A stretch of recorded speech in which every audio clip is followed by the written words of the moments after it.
કેન્દ્રીય મંત્રી સી.આર. પાટીલને હસ્તે સુરતમાં રૂપિયા 125 કરોડથી વધુના પ્રકલ્પોનું લોકાર્પણ અને ખાતમુહૂર્ત કરવામાં આવ્યું, જેમાં મુખ્યત્વે સુરત નવસારી સ્ટેટ હાઈવે પર ટ્રાફિક સમસ્યા નિવારવા રૂપિયા 35.39 કરોડને ખર્ચે રેલવે ઓવરબ્રિજનું વાઇડનિંગ કાર્ય પૂર્ણ કરી જનતા માટે ખુલ્લું મુકાયું। આ ઉપરાંત ઉધના અને સર્વોત્તમ હોટલ જંકશન પર નવા ફ્લાયઓવરનું પણ ખાતમુહૂર્ત કરવામાં આવ્યું છે।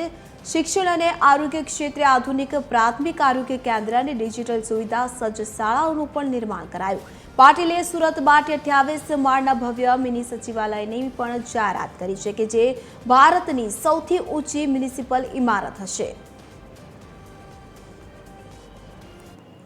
ઉધના પાસેનો એક ઓવરબ્રિજ એનું આજે ખાતમુહૂર્ત કરવામાં આવ્યું અને સચિનના બ્રિજ જ્યાં ટ્રાફિક જામની સમસ્યા હતી એ સમસ્યાને હલ કરતો એક નવો બ્રિજ આજે ખુલ્લો મૂકવામાં આવ્યો છે અને એના કારણે ટ્રાફિક જામની સમસ્યામાંથી સચિન કે સચિનની આગળ જતા લોકો કે સુરતથી આવતા લોકો તમામને ખૂબ મોટી સુવિધા એમાંથી ઉપલબ્ધ થઈ છે।